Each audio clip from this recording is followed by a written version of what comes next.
aqui, toda a equipe que está aqui ajudando nessa transmissão, Pai, a equipe de louvor, mas também abençoe aqueles que estão nas suas casas, as suas famílias, ou sozinhos. Que o Senhor possa falar com cada um em nome de Jesus, Pai. Também abençoamos aqueles que estão fazendo aniversário nesta semana, que o Senhor possa abençoar com graça, com saúde, que seja um tempo de bênção e prosperidade. Também pedimos que o Senhor supra a área financeira da tua casa, Pai, dos irmãos, de cada família. Supra, Senhor, as necessidades do teu povo, em nome do Senhor Jesus. Amém. Amém. Amém. Vamos abrir a palavra no Evangelho de Lucas, capítulo 5, a partir do versículo 33.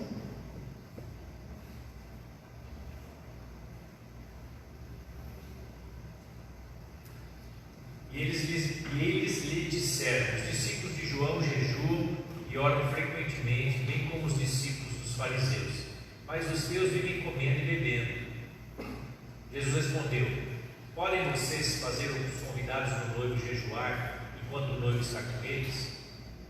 Mas virão dias quando o noivo lhe será tirado, naqueles dias jejuarão. Então lhes contou esta parábola: ninguém tira um remendo de roupa nova e o costura em roupa velha. Se o fizer, estragará a roupa nova, além do que o remendo da nova não se ajustará à velha. E ninguém põe vinho novo em vasilha de couro velho. Se o fizer, o vinho novo rebentará a vasilha, se derramará e a vasilha se estragará. Ao contrário, vinho novo deve ser posto em vasilha de couro nova. E ninguém, depois de beber o vinho velho, prefere o novo, pois diz: o vinho velho é melhor. Até aqui. Nós estamos vivendo um tempo, de transição, de uma transição que nós tínhamos um estilo de vida, tínhamos um estilo de culto, uma forma de trabalhar, uma forma de nos relacionar com as pessoas, e hoje estamos vivendo uma série de questões, uma série de mudanças, uma série de hábitos novos.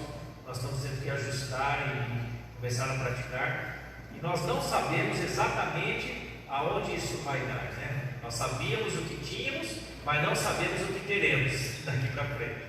Estamos numa fase de transição, não sabemos se vai tudo voltar ao normal, com uma vacina, com alguma coisa assim, não sabemos quanto tempo isso vai levar, mas uma coisa é certa: nós tínhamos uma rotina, tínhamos hábitos, tínhamos maneiras de fazer, e agora estamos tendo que nos ajustar.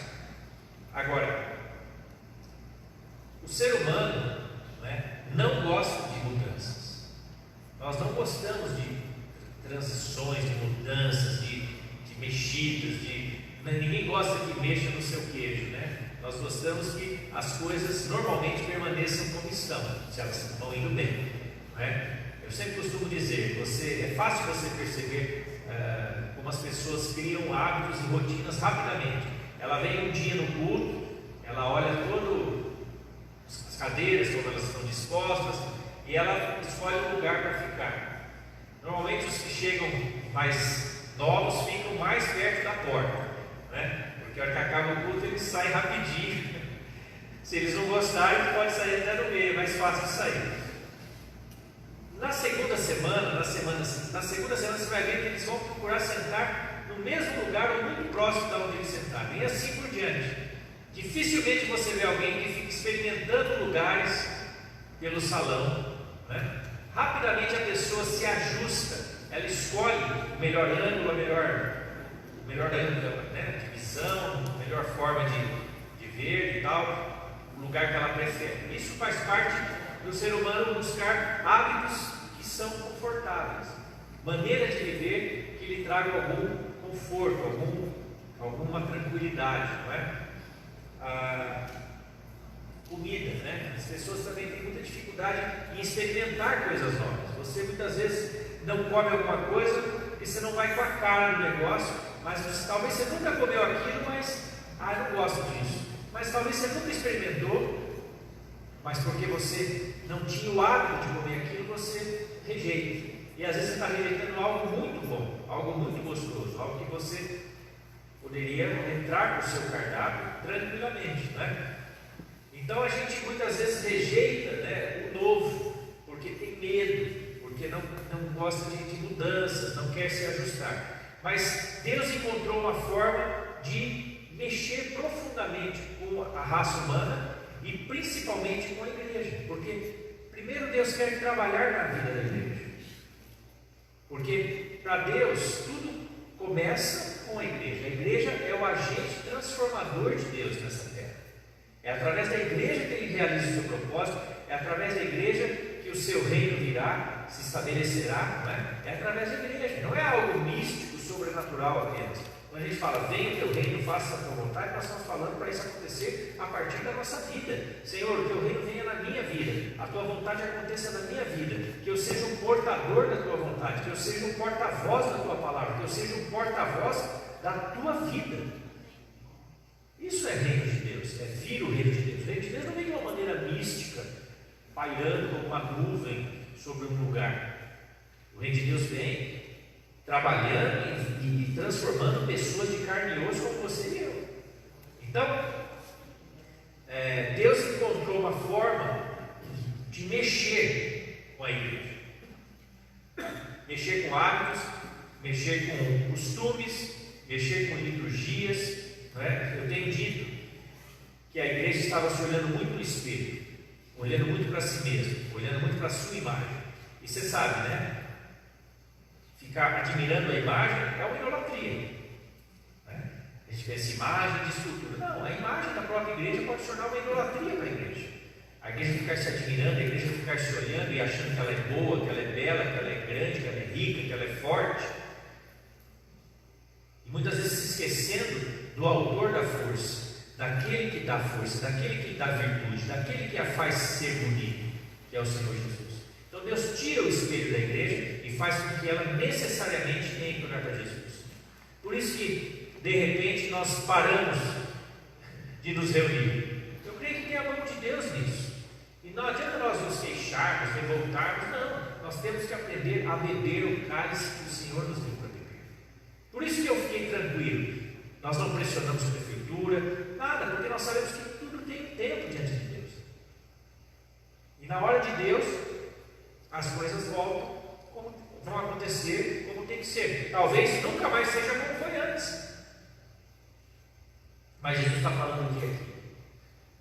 Ele falou de uma parábola do vinho novo e o vinho velho, do remendo em roupa nova, não é?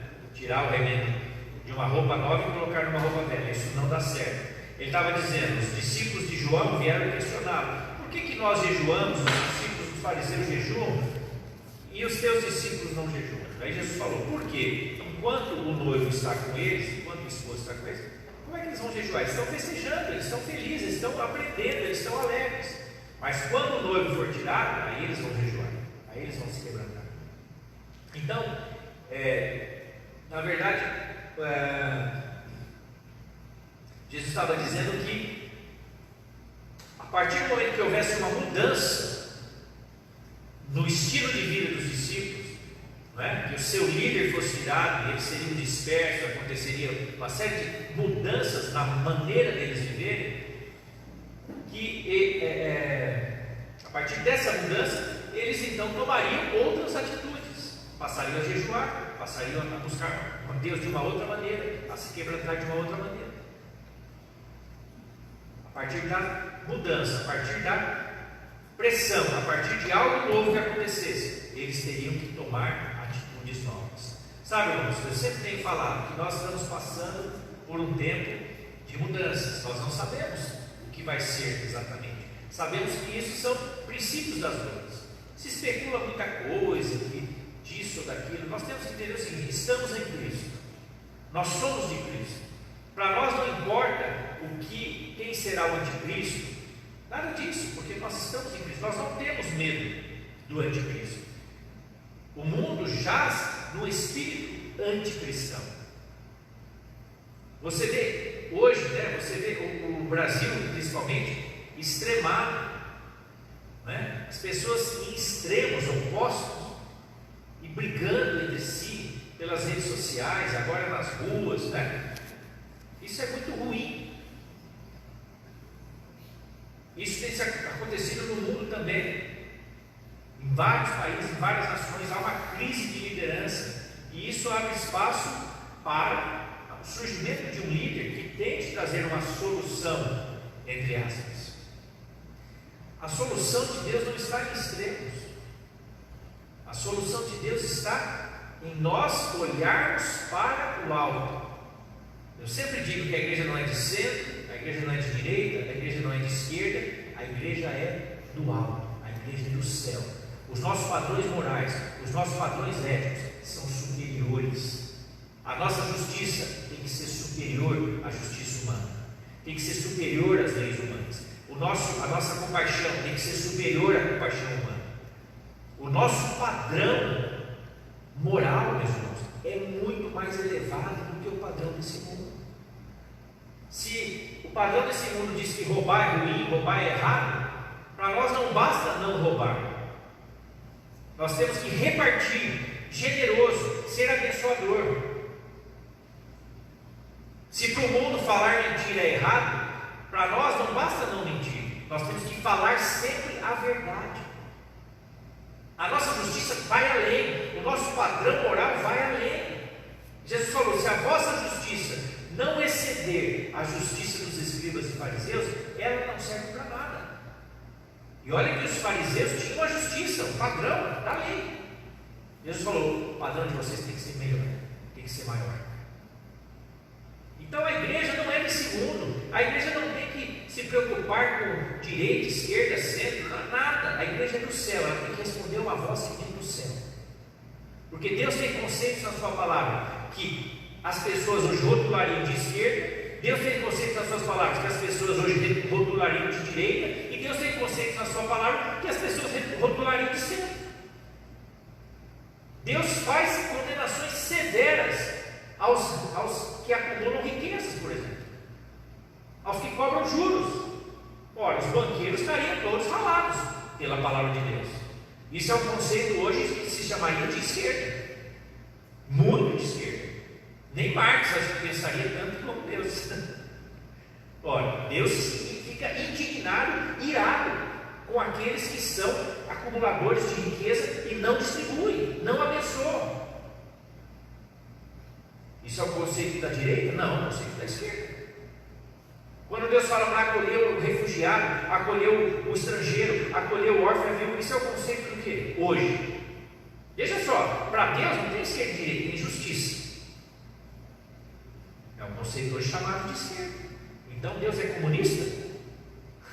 Esse livro aqui, será que é o livro vermelho do Mao Tse Tung? Não, meus irmãos, isso aqui é a Bíblia. É a Bíblia que diz isso. Por outro lado, Deus fala que o casamento deve ser entre um homem e uma mulher. Não existe casamento se não for entre homem e mulher. Não há casamento do mesmo sexo. Não existe para Deus isso. Homossexualidade, o homossexualismo a prática homossexual é pecado pela palavra de Deus. Isso hoje é um conceito considerado de direita. Deus não está preocupado com isso, com direita e esquerda. Deus está preocupado com a justiça, com o pecado, com a salvação das pessoas. Amém? A gente precisa entender o coração de Deus, a mente de Deus. É muito mais elevado, é muito maior, é muito melhor do que os conflitos desse mundo, do que os conflitos dessa terra.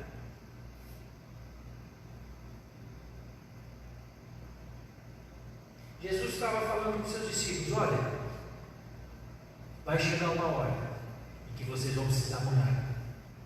Vai chegar uma hora em que pressões virão, eu vou ser levado, eu vou ser tirado, né? Eu não vou mais estar com vocês fisicamente, vocês vão precisar buscar de uma outra maneira.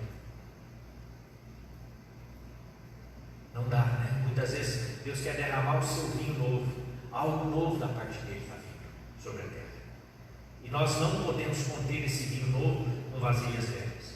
Isso fala que não dá para conter essa nova mover de Deus que virá sobre a terra, que está vindo sobre a terra, com as formas antigas. A igreja está se reinventando. Até eu tive que fazer live esses dias, né? Que não soube chegar, tive que fazer live, tive que me comunicar pelas mídias sociais. A gente está tendo que buscar outras maneiras de alcançar as pessoas. E as pessoas também que não conhecem a Deus estão com outro tipo de curiosidade sobre as coisas de Deus, porque elas estão percebendo que algo muito estranho está acontecendo na terra. As nações estão em ebulição, irmãos. Em ebulição.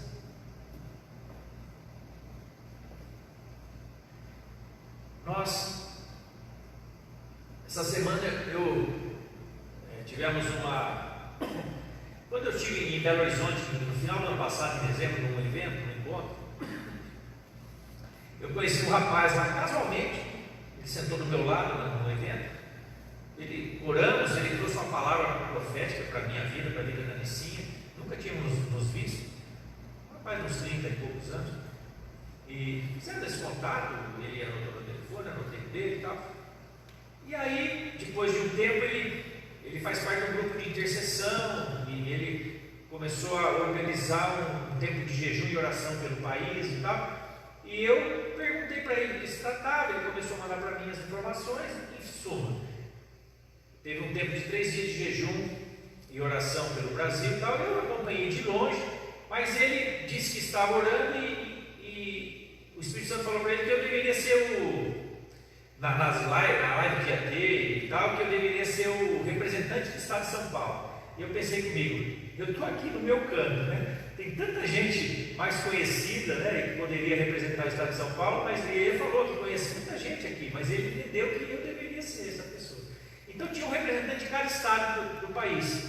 Distrito Federal, né, começou pela Bahia, porque foi onde começou com o irmão de Portugal, falando, e depois veio para a Bahia, e depois para cada estado. Então cada estado tinha lá os seus 3 a 5 minutos para o representante falar e trazer uma palavra de Deus e tal. Eu sei que essa live durou 3 horas e meia, eu nunca participei de uma live tão longa na minha vida, mas foi muito legal, muito bom, porque você deu para ter um panorama do que Deus está falando, né? E os sentimentos, muitas vezes você vê que eles se complementam, mas eles muitas vezes se repetem, não é?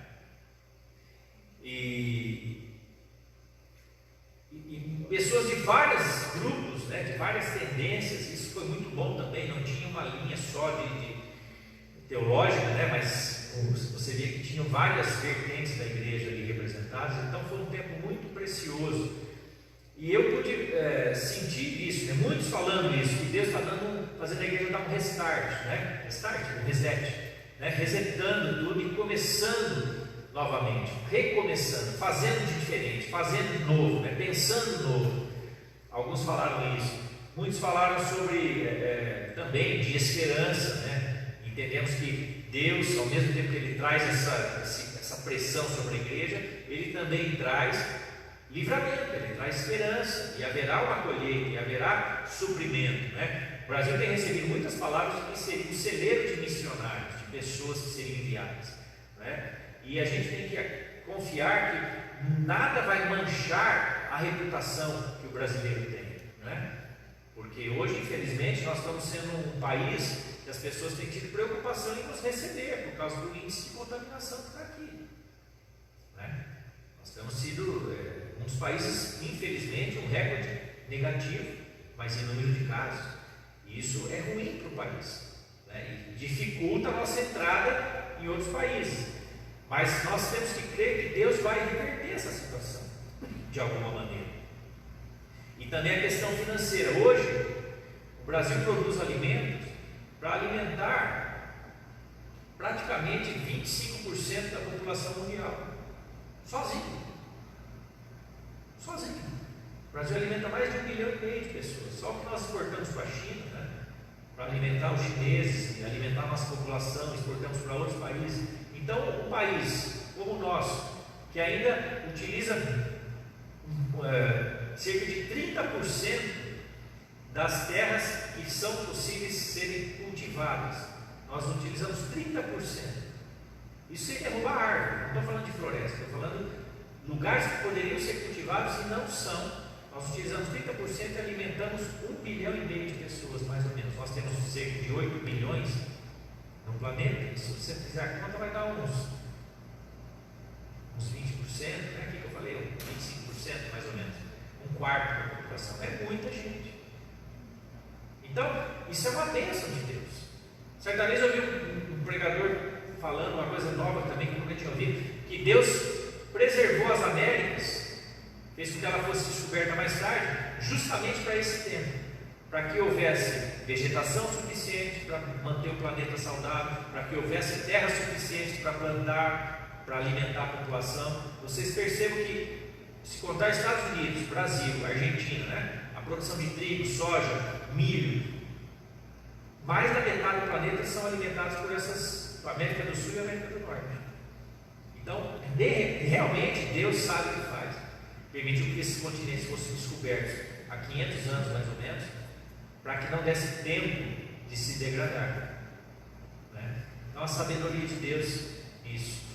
Mas, voltando ao nosso tema, né?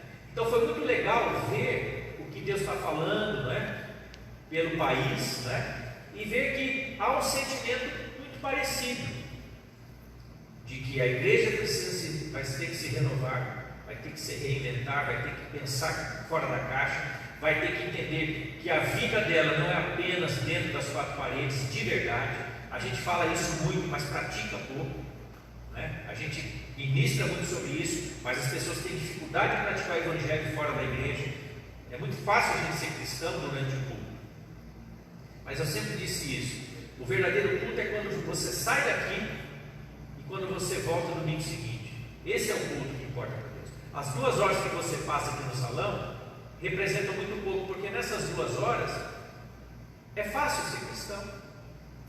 Aqui você não pensa besteira, você não fala palavrão, você não briga com ninguém, normalmente, né? Você não fica com raiva de ninguém, você está aqui ouvindo a palavra, pensando nas coisas de Deus. Mas e quando você sai daqui? E a semana toda que você passa fora, até voltar de novo? O que você faz nesse período? Quanto tempo você gasta? Quanto tempo você investe da tua vida para buscar Deus, para orar, para se aproximar dEle, para pensar nele, para pensar nas coisas dele? A gente precisa entender que a nossa fé, ela tem que ir muito além de uma fé religiosa. Por isso que Jesus fala: a nossa justiça tem que exceder a justiça dos escribas e fariseus. Ele estava dizendo também a vida espiritual. A nossa vida espiritual não pode ser uma vida de rotinas, de rituais, de cumprir as coisas por tabela. Muitos pastores estavam preocupados, né? Estão preocupados. Não, nessa live não se falou sobre isso, mas eu tenho ouvido de alguns a preocupação de que, será que as pessoas vão voltar para os cultos? Será que elas não vão se acomodar, ficar nas suas casas, comendo pipoca e assistindo o culto? Jantando e assistindo o culto? Ah, já enjoei, vou assistir o Fantástico, desligo o culto na metade, eu deixo o celular ligado lá e vai fazer outra coisa, para ninguém ver que ele sai, que a pessoa saiu, né? Deixa lá e vai fazer outra coisa, deixa sem som. Quer dizer, eu não gosto do louvor, só vou ouvir a palavra. Ah, não, a palavra do pastor está chata, vou ouvir outro cara, vou ouvir outro pastor. Sabe, será que as pessoas vão voltar? Eu entendo o seguinte: eu sempre trabalhei com a ideia de formar discípulos, de fazer discípulos. Jesus não falou para fazermos crentes, para nós não fazermos convertidos. Jesus falou: fazei discípulos, ensinando-os a guardar todas as coisas que eu vos tenho ensinado. Quando você forma um discípulo, esse discípulo corresponde não apenas a você, mas corresponde ao Senhor Jesus. Ele tem uma aliança com Jesus, ele tem um vínculo com Jesus, ele tem um relacionamento com Jesus, ele tem uma amizade com Jesus, e isso ninguém rouba dele, isso ninguém tira dele. Nenhuma doença, nenhum afastamento social, nada tira a pessoa desse relacionamento que ele tem com Jesus. Nem Satanás pode tirar. A palavra de Deus diz isso. quando você estabelece um relacionamento de comunhão com Jesus, nada pode te tirar desse relacionamento, a não ser você mesmo. Então, Jesus estava falando para os seus discípulos: olha, hoje o esposo está com eles, mas quando ele for tirado, estava falando dele mesmo, eles não vão comer, se alegrar, festejar, eles vão ter que jejuar. Hoje eles estão vivendo um tipo de relacionamento, um tipo de culto, porque eu estou presente aqui com eles. Mas quando eu não estiver mais presente fisicamente, eles vão ter que mudar, eles vão ter que fazer de outra maneira.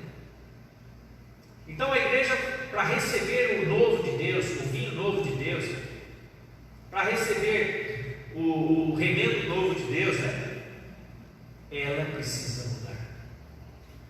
E infelizmente eu percebo que muitos pastores e líderes não perceberam isso, não entenderam isso, que a principal briga de Deus, o principal peso do coração de Deus é com a igreja, não é com esse mundo.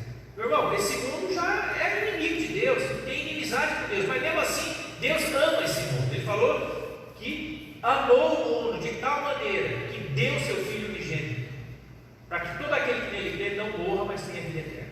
Então, Deus decidiu amar esse mundo que está em pecado. Isso é ponto pacífico. Então, nada tira do coração de Deus o amor que Ele tem por esse mundo. Por outro lado, Deus ama a sua igreja, mas é um outro nível de comprometimento.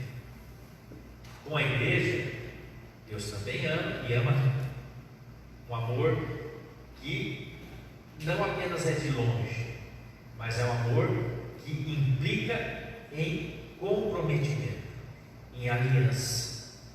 Com o mundo, Deus tem uma aliança com o mundo, mas o mundo não tem aliança com Deus. Com a igreja, Deus tem uma aliança com a igreja e a igreja tem uma aliança com Deus. Então a responsabilidade da igreja é outra, a cobrança que a igreja terá de Deus é outra. A palavra diz que a quem muito é dado, muito será requerido.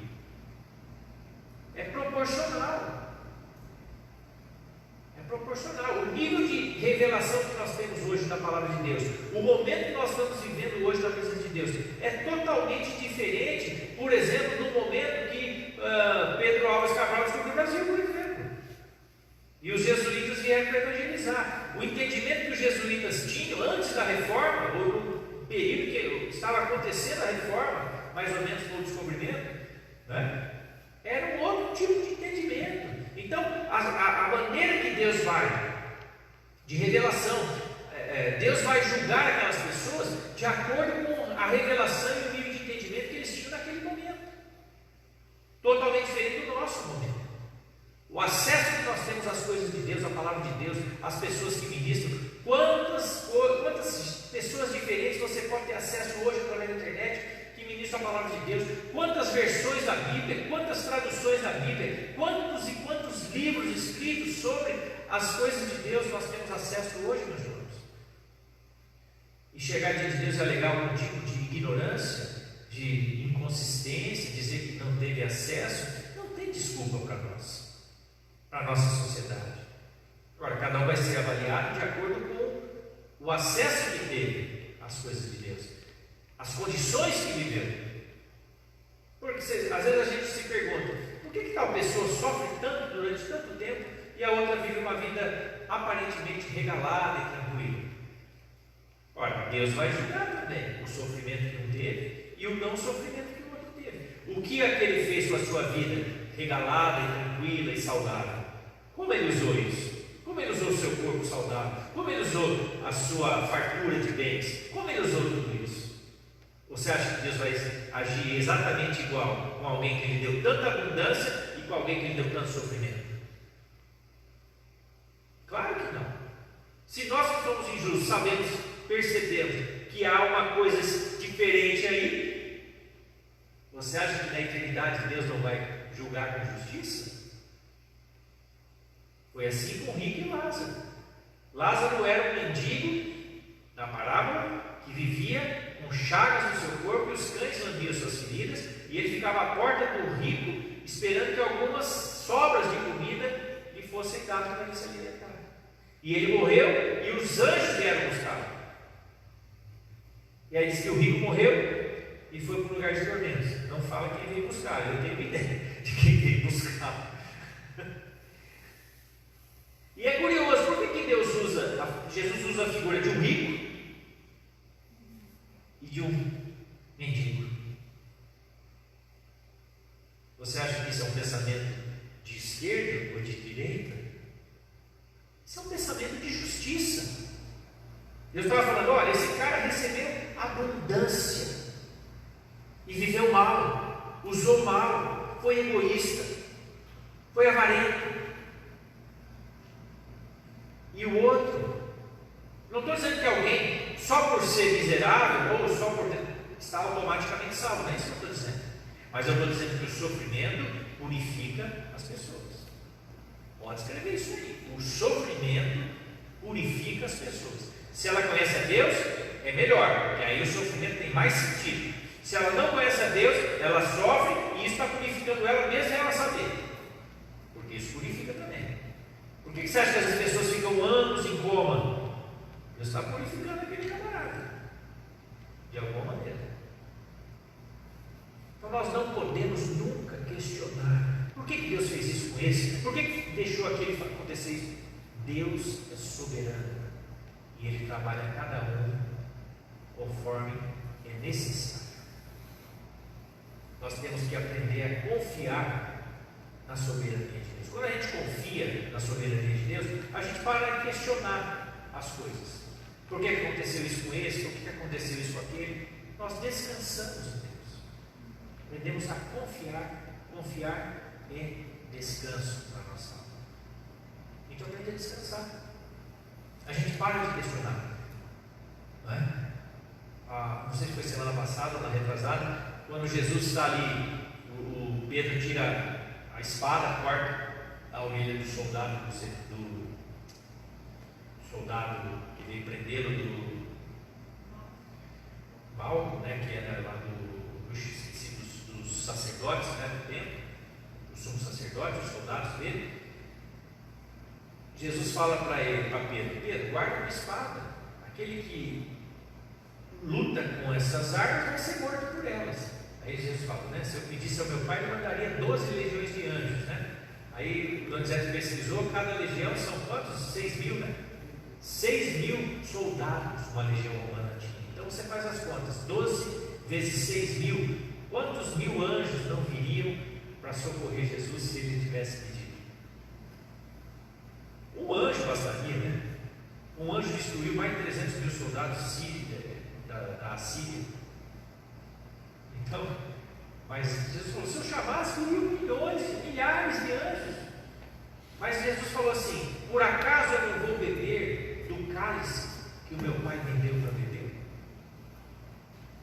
Sabe, irmãos, às vezes a gente não entende essa situação que nós estamos vivendo. Nós começamos a reclamar, a murmurar, a nos queixar. Mas espera aí, por acaso a igreja não vai beber do cálice que Deus está dando para ela beber? A igreja tem que ser exemplo para a sociedade. Por que eu estou sendo prudente em voltar? Tem igreja que já voltaram semana passada. Eu estou voltando 2 semanas depois. Nós estamos voltando. Por quê? Entre outras coisas, por causa da palavra de Deus. Para nós sermos prudentes, para nós não andarmos como tolos, para nós sermos sábios. Olha, se nós estamos vendo que já matou essa doença, matou mais de 400.000 pessoas no mundo. Você pode falar: pastor, mas está morrendo gente bem, está morrendo tudo bem. Morre gente todo dia, o tempo todo. Aliás, a longo prazo, nós todos vamos estar mortos. Não é verdade? A longo prazo vai estar todo mundo morto. A questão não é essa. A questão é que a morte para Deus é algo muito sério. Deus não banaliza a morte. Deus não vulgariza a morte.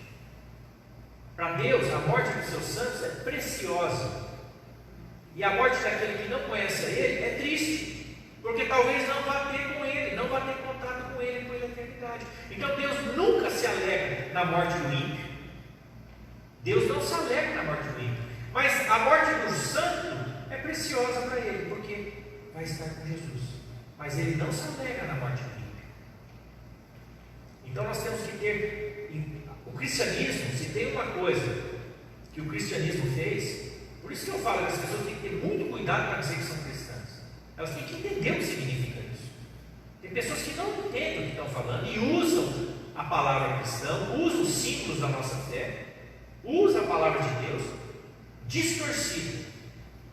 O cristianismo foi a primeira religião, vamos chamar assim, que valorizou a vida, que quebrou preconceitos raciais, que quebrou, de certa maneira aceitava a escravidão, mas entendia que aquilo não era o melhor, né? Mas não instigava os escravos a se rebelar. Mas se conseguisse pagar sua liberdade, era melhor. Mas não instigava a revolta, não, nada disso. Mas trabalhou os primeiros, a abolição, o fim da escravidão, muito se deve a cristãos que se levantaram contra isso. Os primeiros hospitais foram construídos por cristãos. As primeiras escolas foram construídas por cristãos. A valorização que Jesus trouxe da vida, a valorização que Jesus trouxe sobre a mulher era um objeto. Jesus se assentava com as mulheres, convidava elas para conversar, conversava com elas como humanas, como pessoas que mereciam respeito, não como objeto. Jesus quebrou a desigualdade de gênero, Jesus quebrou o preconceito racial, o preconceito geográfico. Jesus, quando falaram que ele vinha de Nazaré, alguém falou: pode vir alguma coisa boa de Nazaré? Isso era um preconceito regional. É como alguém falar mal de alguém do Nordeste, ou falar mal de um venezuelano, ou falar mal de um paraguaio. Isso é preconceito, meus irmãos. E Jesus quebrou todos esses preconceitos. Não tem justificativa para alguém ser preconceituoso e ser cristão. Não existe isso. Eu fico indignado com as igrejas de brancos e igrejas de negros lá nos Estados Unidos. Isso não é cristianismo. Não tem justificativa na palavra para isso. Não existe. Pelo contrário, as pessoas quando vêm para o Brasil, uma das coisas que admiram os estrangeiros cristãos é que eles olham para a igreja brasileira e tem negros, tem brancos, tem asiáticos, todos louvando a Deus juntos, cultuando a Deus juntos. Eles falam: nossa, eu vejo aqui um modelo de como vai ser o céu. Uma mistura. O que a palavra diz? Homens e mulheres de todas as tribos, línguas, raças, nações. Eu lembro lá em Campinas, uma grande igreja de ciganos que existe lá até hoje. Muitos ciganos foram se convertendo. Uma bênção, transformou a vida de centenas de ciganos. Campinas tem muitos ciganos. Uma igreja linda lá. De um povo que foi perseguido, foi morto pelo nazismo, na câmara de gás. Foram perseguidos.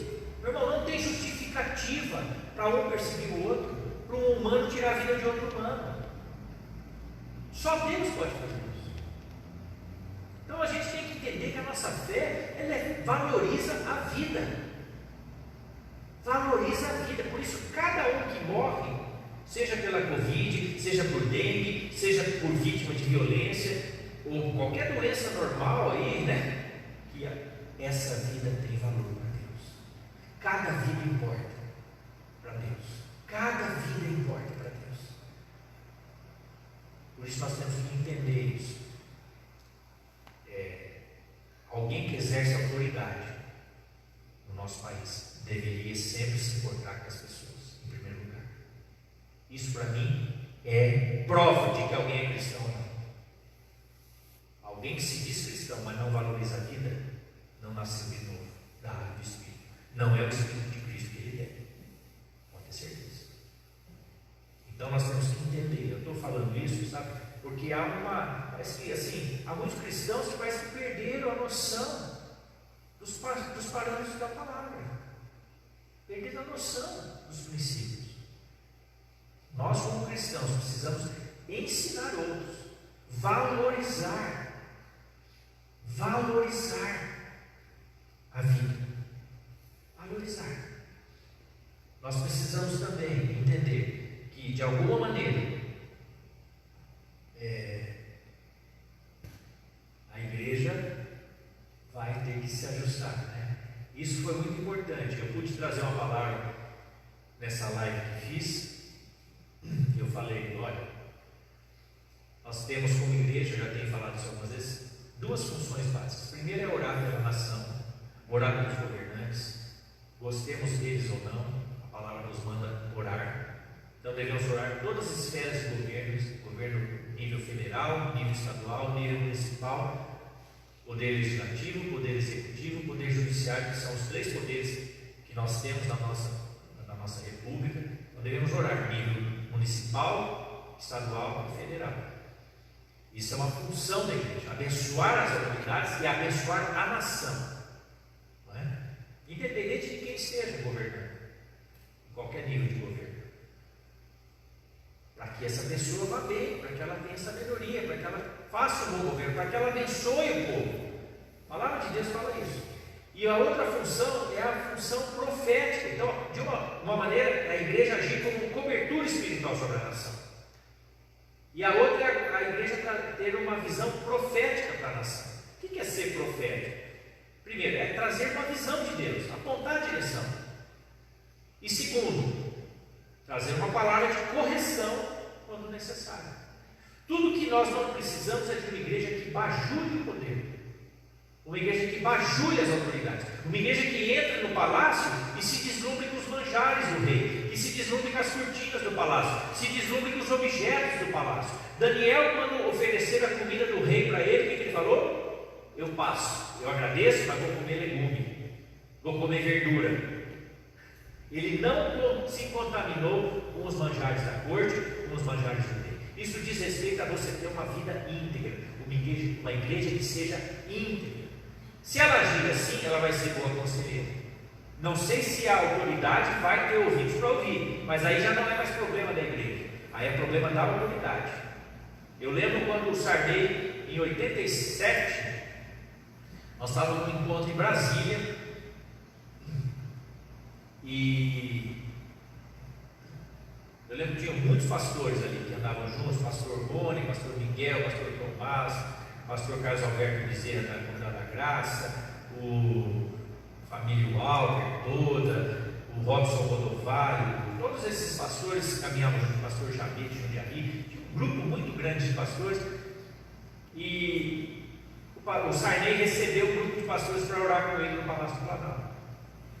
E já estava aquela crise, congelamento de preço, faltava mercadoria, hiperinflação, estava confuso pra caramba o país. Tinha acabado de sair da ditadura militar, o Tancredo tinha morrido e assumiu, o presidente morreu, assumiu o Sarney, que era o vice, e o país estava confuso. E aí ele foi no evento, no dia de encerramento, o Sarney foi até o evento. Foi a primeira vez que eu me lembro assim, de um presidente ir no evento evangélico. Os evangélicos naquela época eram 10% da população, não tinha esse auê todo, né, essa representatividade toda. E ele foi, e os pastores começaram a orar por ele. Eu lembro do pastor Carlos Alberto Bezerra, eu tenho essa primeira página da Folha de São Paulo com essa foto, o pastor Carlos Alberto com a Bíblia, trouxe uma palavra profética sobre a vida dele, que falava, toda a palavra profética tem condicionantes. Se você fizer isso, se você andar nos meus caminhos, se você ouvir a minha voz, se você eu vou fazer isso, o seu governo vai prosperar, vai ser isso. E, infelizmente, ele ouviu, se emocionou, mas não colocou em prática.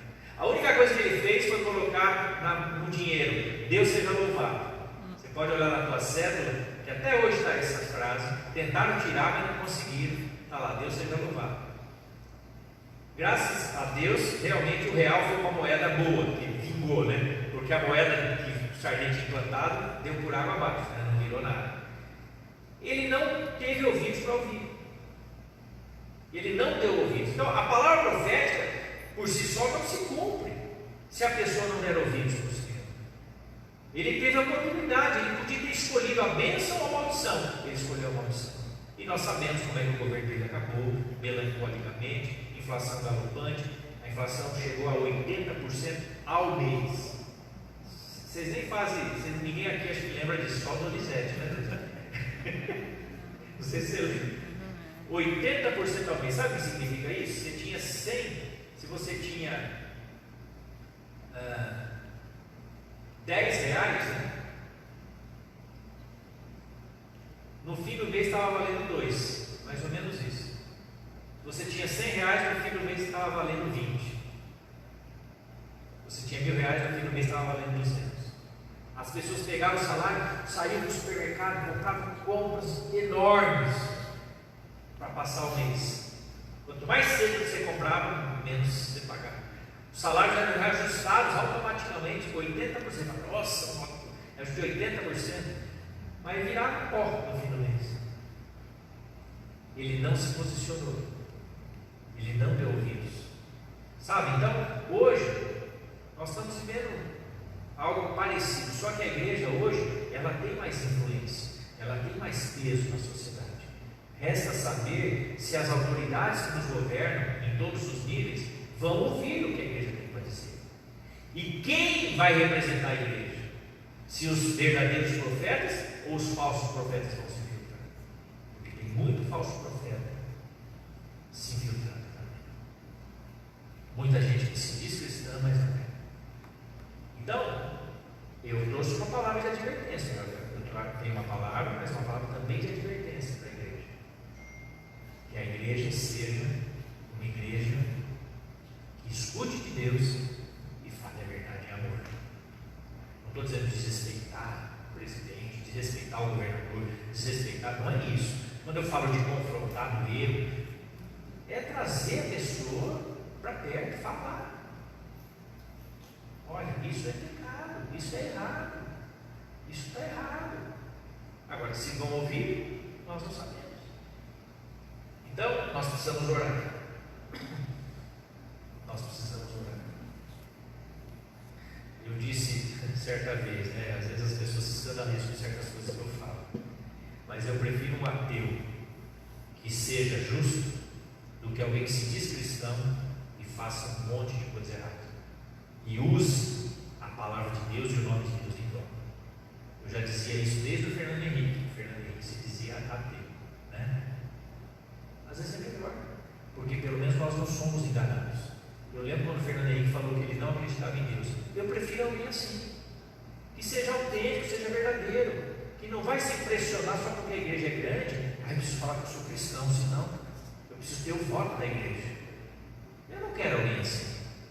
Eu prefiro alguém que adiantou? O Sarney lá na frente e tinha um bruxo lá no Maranhão que fazia tudo que ele precisava, mas estava lá recebendo a bênção, recebendo a palavra. Eu não quero isso.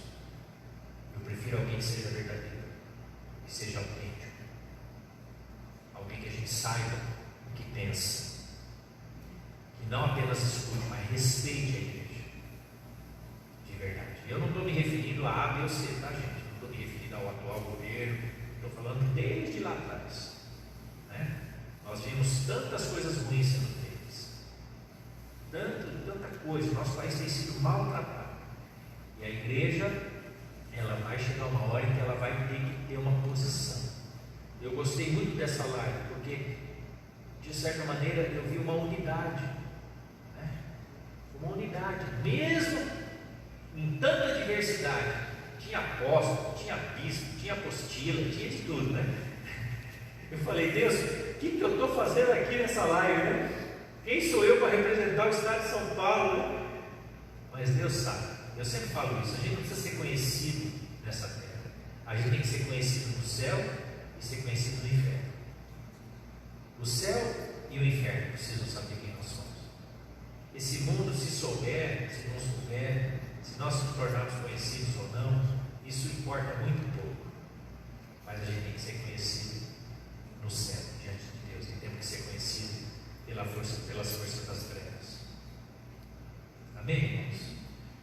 Então eu queria te chamar a isso, né? Orar pela nossa nação. Ore pelo presidente, ore pelos ministros, ore pelo governador, ore pelos secretários, ore pelos vereadores, ore pelo prefeito, ore pelos deputados estaduais, ore pelos deputados federais, ore pelos senadores, ore pelo STF, pelo STJ, pelos tribunais federais, pelos tribunais estaduais, ore pelos procuradores, ore por todo mundo que exerce algum tipo de autoridade, função da autoridade, né? Ore, nós precisamos abençoar para que eles tenham lucidez, para que eles tenham entendimento, e aqueles que forem sinceros e tementes a Deus, de alguma maneira, Porque quando alguém, sabe, irmãos, fala que não crê em Deus, mas tem princípios morais, tem princípios éticos, de alguma maneira ele tem um temor.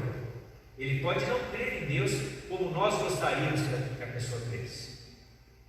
O Deus que se chama Jesus, né? Dessa forma que nós cremos que é a certa, porque a palavra nos diz que é. O Senhor Jesus, morto na cruz, para nos redimir de todo pecado. Mas a pessoa não vai crer dessa maneira. Não crer nesse Deus que nós cremos, que é o Deus verdadeiro. Mas, muitas vezes ele vai ter princípios de justiça, de equilíbrio, de verdade, de não compactuar com a desonestidade. Amém? Nós temos que crer, Senhor, orar. Por exemplo, o prefeito tem dado uma boa abertura. Não quer dizer que eu concorde com tudo que ele diz, o que ele pensa, o que ele fala, mas ele tem dado uma abertura como nenhum outro prefeito, desde que eu estou morando aqui, deu. Quarta-feira fomos lá, oramos por ele, abençoe a vida dele, a vida da família dele, abençoe os vereadores. Hoje está tendo muita pressão, já está sempre chegando o período eleitoral, tem candidatos, vereadores que querem ser candidatos a prefeito, começam a malhar, começam a jogar muitas vezes até coisas de forma leviana. Não estou aqui querendo falar de A, B ou C, né? Mas a gente sabe como é que é a disputa política. Mas eu orei pelos vereadores, pelo prefeito, né? E se Deus tiver outro prefeito para colocar, amém, não tem problema. Nós vamos continuar orando, mas é a nossa função como igreja, né?